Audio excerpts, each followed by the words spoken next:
Good afternoon and welcome to The Appeal Live, a co-production of Now This and The Appeal. I'm Alana Sivan, and today we are going to be talking about new legislation that was just approved in Maryland to provide low-income tenants with access to legal representation in eviction cases. Now, this bill, HB 18, is now sitting on Maryland Governor Larry Hogan's desk, where he has roughly until the end of May to sign it, veto it, or allow it to become law without his signature. Now, HB 18 would be a huge deal for people living in Maryland, particularly for renters who have fallen behind on rent due to the COVID-19 pandemic. Now, a recent estimate suggests that as many as 204,000 renters in Maryland are currently at risk of evictions. Actually, that's 204,000 renter households. And so for now, many of those tenants qualify for protection under a federal eviction moratorium, but that is only scheduled to be in effect until the end of June. And when that moratorium expires, the eviction machine will kick into full effect, and many of the people who have been treading water during this pandemic will be at risk of losing their housing. And under the current system, that risk is made much worse by the fact that people during this process normally don't have lawyers, while landlords typically do. In fact, a recent study of evictions in Baltimore showed that just 1% of tenants had legal representation during evictions, compared to 96% of landlords. And so without lawyers, renters typically get run over during eviction proceedings. Tenants without counsel are far more likely to lose their homes, are far more likely to be forced out in evictions that are carried out by local sheriff's deputies, and they're also less likely to be able to engage in the negotiating process, less likely to negotiate move-out dates, keep evictions off their records, find rental or relocation assistance, or apply for public housing. And all of these things, by the way, damage the ability of renters to be able to find housing in the future. And HB 18 would seek to level the playing field just by giving renters an attorney to represent them during this really complicated process. And by the way, Maryland has a chance to make history here, as it would be the first state to provide renters with this sort of access to attorneys. And so joining me now to discuss HB 18 and the looming eviction crisis in Maryland are State Senator Shelley Heddleman and Matt Hill, an attorney and team leader of the Human Right to Housing Project at the Public Justice Center. Thank you both so much for being here. Senator, I'll start out with you. Let's talk more about HB 18. So maybe you can start by filling us in on the scope of the problem in Maryland. What does the eviction landscape look like right now? Are people getting evicted at this moment? Or are the current protections keeping that from happening? And how are things going to get worse whenever those protections expire?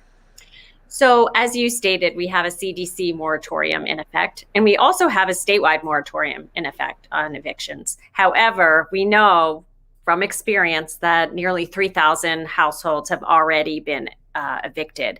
And those were from cases prior to COVID-19 restrictions. And also as the courts are opening up, landlords are finding new and creative ways, unfortunately, of removing people from their homes. So those are people who during the pandemic have been evicted. And as you stated too, we have probably estimates around 200,000 households who may be evicted by the end of the calendar year.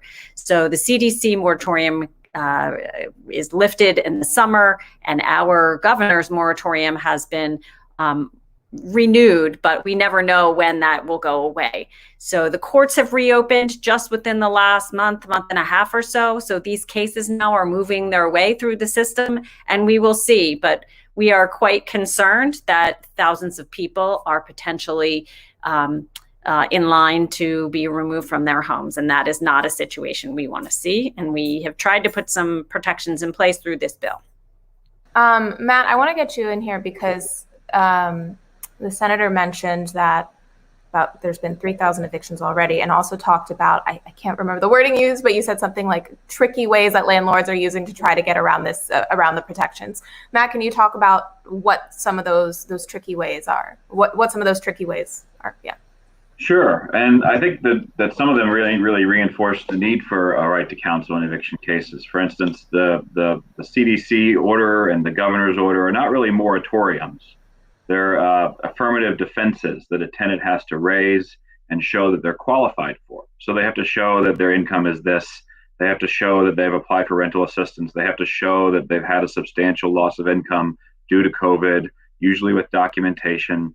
And so we've seen cases where tenants didn't have counsel and where landlords are particularly aggressive and they're able to move forward with an eviction, oftentimes because the tenant did not have counsel in order to assert those rights.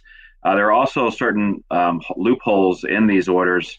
For instance, if a landlord wants to non-renew a lease, that's often not covered by a lot of the current protections. And so we're seeing a lot of landlords move forward. We're seeing over an 85% increase in those kind of non-renewal evictions.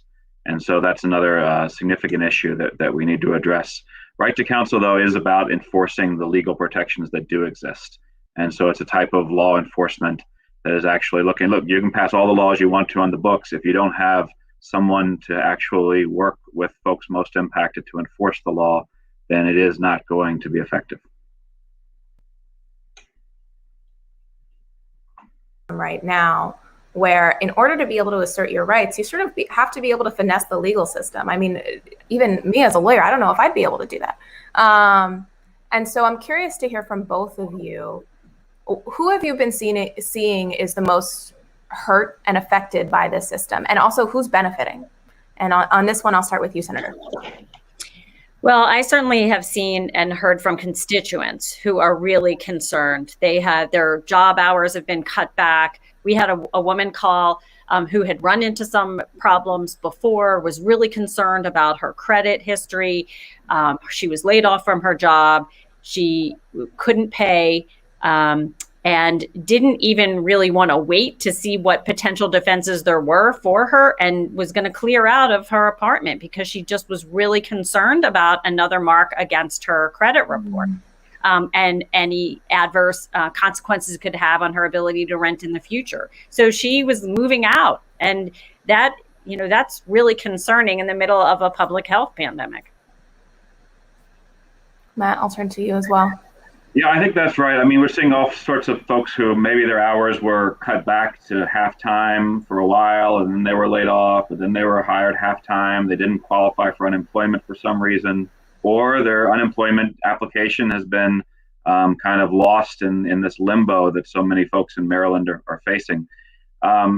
Folks who worked in the informal economy, for instance, in housekeeping, who have not been able to get their jobs back or to get kind of unemployment insurance that we see in the more formal economy.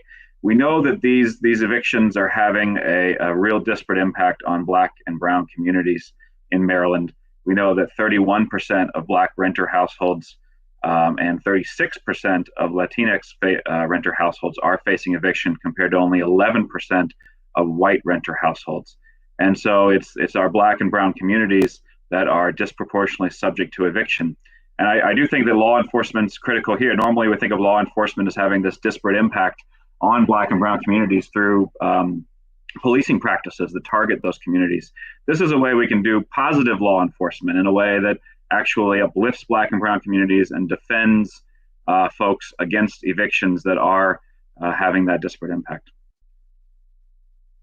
To hear the word law enforcement used in a very literal sense, which is, here is the law, let's enforce it by having lawyers help people to enforce it. It's a for some reason, that's a novel concept. So I want to talk about a little bit about the wording of the bill, or about sort of different iterations of it.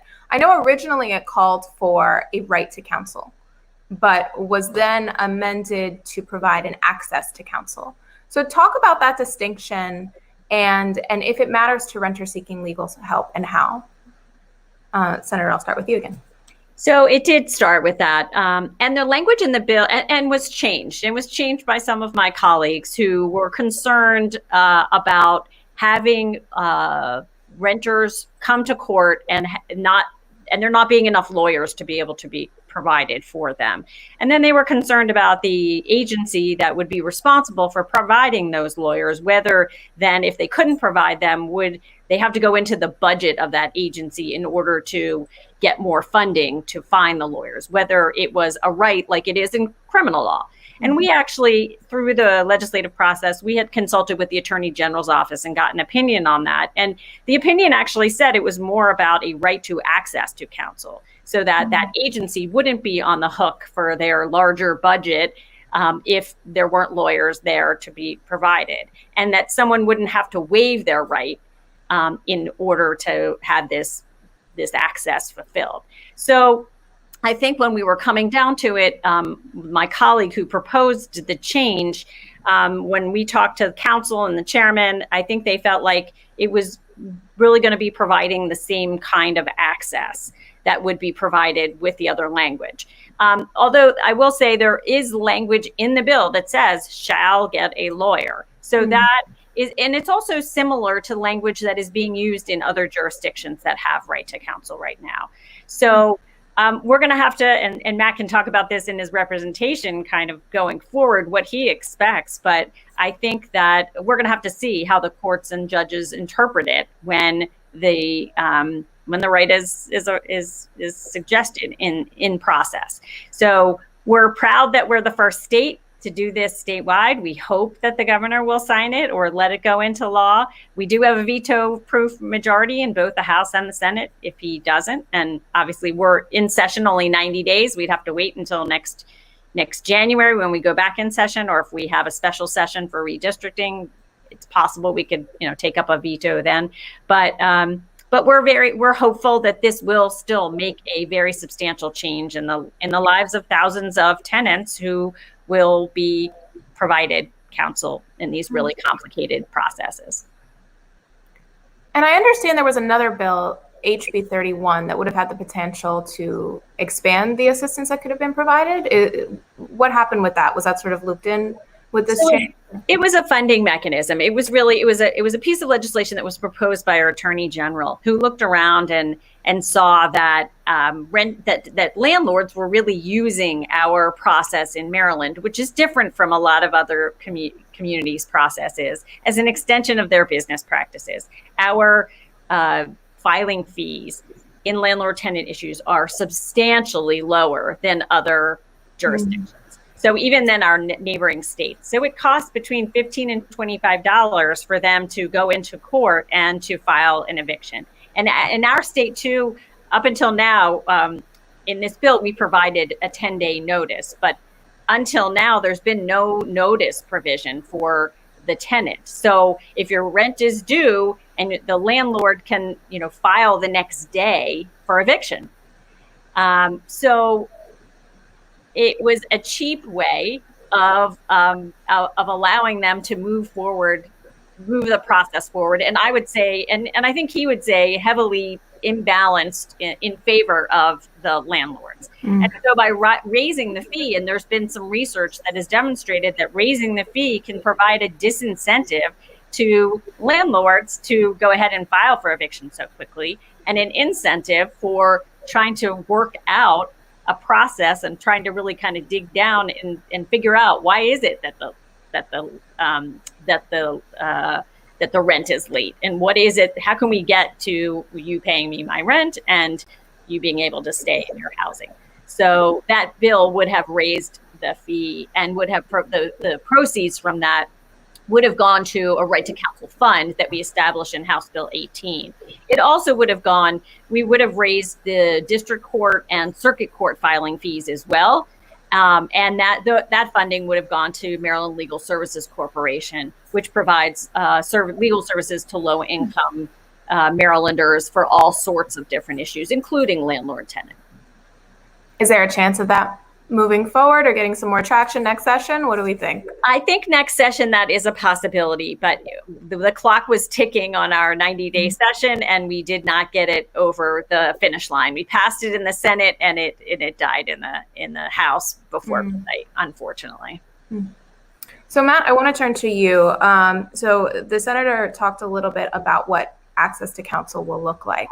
Can you talk to us a little bit about, from your perspective, what you think it will look like, and what in your ideal world should it look like, and how close do you think that is for Maryland renters? Yeah, so we're looking at what other jurisdictions have done. We're studying that closely. New York City's had this on the books for a while. San Francisco, we're looking at different models for implementation. Basically, we want renters to have access, to have availability of counsel on call as soon as the landlord files an eviction complaint. And that's what HB 18 says. And so we're going to work with our partners to identify the best way to provide that kind of access. And obviously the money is a key component of that. And so we look forward to turning our attention now to how do we implement this bill and how do we secure the funding to do that. I think part of that in the very short term is through the federal funds that Maryland and all other states have received. Maryland's receiving nearly $800 million in federal rental assistance funding. We want to make sure that rental assistance funding is put to good use, that it actually protects people from eviction the way it's supposed to. And so part of the way we can do that is to take a portion of that money and invest in a right to counsel program implementation. Got it. So we talked a little bit about the governor's response to this bill. He could sign it, he could not do anything and then it passes, or he could veto it. And then you mentioned that there's still a supermajority even if he does veto it. Is there a difference in any of these scenarios? Like, is it easier if he signs it versus doesn't sign it versus doesn't veto versus does, that sort of thing? Turning to you, Senator. Well, yes. I mean, the implementation, the bill is supposed to go into effect October 1. So timing wise, it would be better if he let it go into law or re-signed it. That would give us a leg up in terms of getting to work, putting together a task force that will be examining implementation and also the funding questions.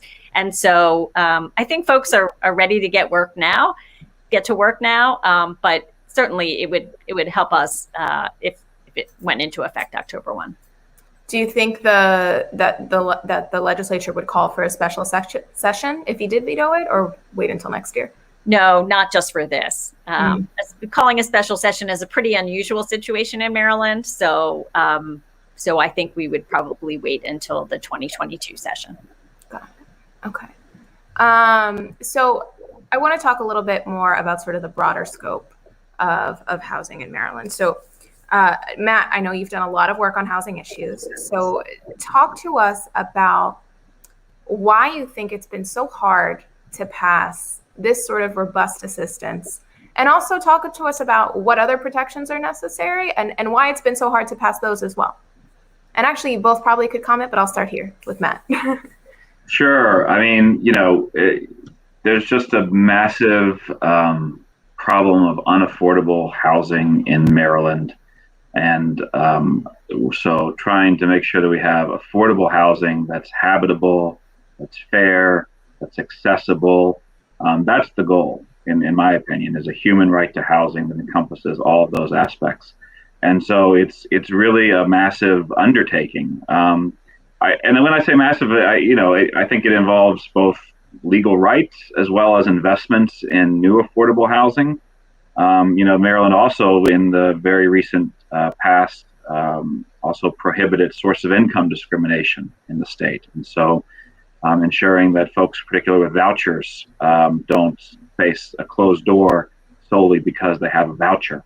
And that opens up opportunities, right, outside of neighborhoods and landlords who traditionally accept vouchers, to allow folks with vouchers to move into other neighborhoods, maybe closer to a job or closer to a school that their kids need to go to.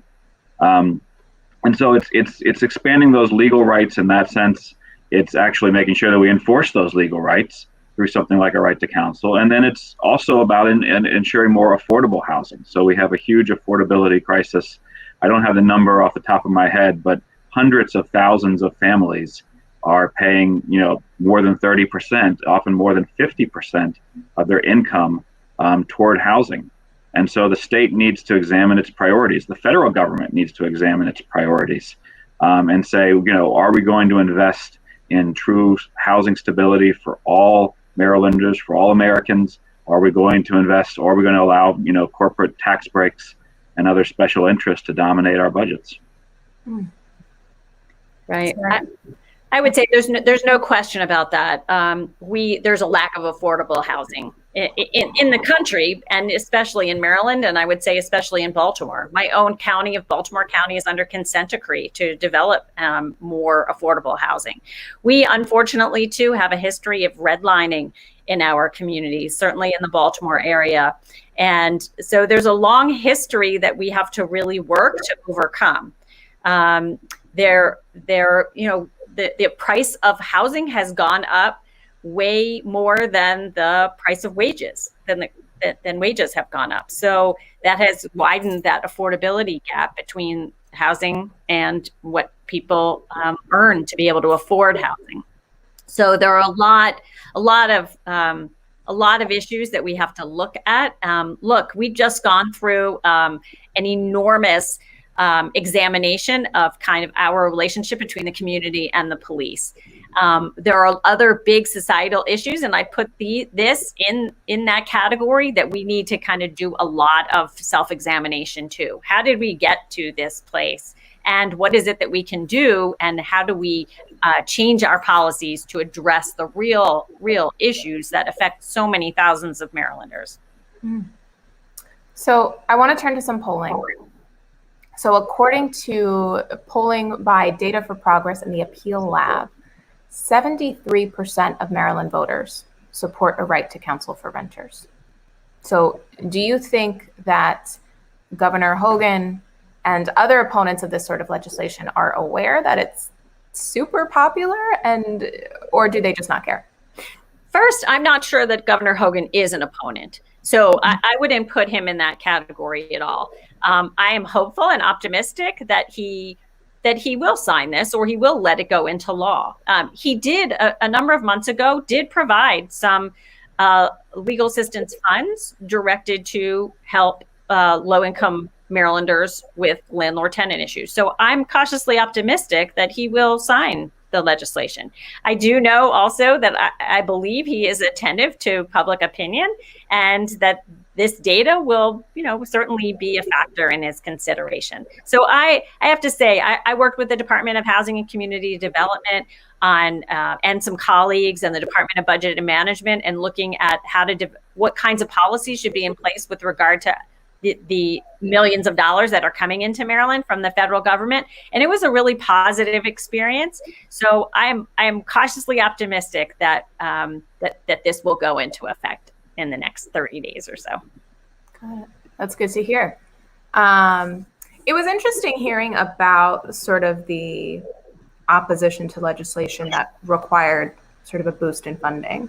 But also pleasantly surprised to see that that's not necessarily the issue here, because we have seen that academic studies of right to counsel programs have shown that they pay for themselves, because cities end up spending less to provide low-income tenants with lawyers than they do with all of the costs that are associated with caring for people after they've lost their homes. So I'm wondering if that helped, if sort of being able to push on that sort of helped in the negotiating sessions, and if you think that that's something that is more likely to help sort of this sort of legislation to pass in the future. So I'll say yes. I think that, we had an estimate that the right to counsel in Maryland, fully implemented, would cost $29 million, and would save the state $90 million in, as you said, the cost attendant to homelessness and the cost attendant to eviction. So Medicaid pays for folks who are homeless when they're going to the emergency room, when they're hospitalized. And so by reducing the incidence of homelessness from eviction, we can save the state money on Medicaid costs, similarly for foster care costs, similarly for shelter costs. And so right to counsel, by increasing housing stability, by preventing eviction and homelessness, can help decrease those costs for the state and provide a significant rate of return for the state and on that investment in the right to counsel. And so I think thinking through that was really helpful as we were advocating for the legislation. I think it's going to be even more helpful now when we turn to the conversation about how to fund this. So, and we've also seen that cities who have implemented a right to counsel, as you mentioned earlier, there's been a huge drop in eviction rates. And so I'm hopeful, and I'm wondering what you two think, if you think that this program will have the same sort of results, and if not, what more needs to be done to get those kind of results that they're seeing in Cleveland and New York City, and San Francisco. Absolutely. I mean, I think that's one of the reasons why this is so important, but it also needs to be paired with other reforms to our housing policy. So, but you're absolutely right, especially in the midst of a global health pandemic. Look, people asked when we were deliberating this bill, is this bill about COVID related issues, or is this a broader reform of our housing policies? And it's really both. What I have said is COVID has shined a light on the inequities in the system. And so that has become abundantly apparent. We need to address those most immediate issues, but we also need to take a longer look at what are the policies that need to be changed to make it a more even playing field, and honestly, to keep people in their homes. There's a reason that homelessness prevention programs now are called Housing First. It's because there's been enough research now that demonstrates you need to keep people in their homes, and then you can address some of the other issues they might be struggling with, right? Whether it's substance use, or whether it's job training, or whatever it may be, parenting help, or education or job training. But in order to be able to address those other issues, it's really important to have a roof over someone's head. To create that kind of stability. So I think it's this is really a great opportunity for us to be able to look at the struggles during the pandemic, but then to extrapolate in the years ahead and to examine in a broader way what are the policy holes that need filling. Well, thank you so much for joining us on the Appeal Live today, and for all of the work that you're doing. I know you both must be very tired. So thank you again for taking the time. Thanks so much for having us. Thank you. So there was this one phrase that Matt used that I keep thinking about, which is law enforcement actually being law enforcement. We're at the heels of a week where there's been so much reporting of law enforcement being a force of oppression, particularly a force of oppression for Black and Brown communities. And it also has me thinking of something that we've been talking a lot about recently, which is how all of our institutions have been in so many ways oppressive for marginalized communities. And one of those institutions is the formation of laws, and also the formation of budgets. Budgets have often been used as sort of a tool of oppression for marginalized communities in this country. And we've seen how the way that the needs of landlords have been prioritized over the needs of tenants is a perfect example of that. Who is affected by that? It's folks who are struggling to get unemployment. It's folks who are in the underground economy. It's Black and Brown communities.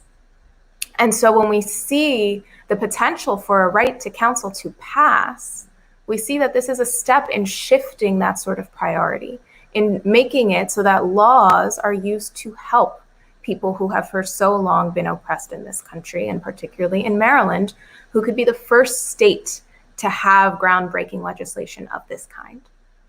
And so we'll be watching that closely. We'll be watching to see if the governor will sign that or let it pass into law, and keep you updated. Thanks so much for tuning into the Appeal Live. You can continue to follow us on Facebook and Twitter for the latest news. We'll see you next time.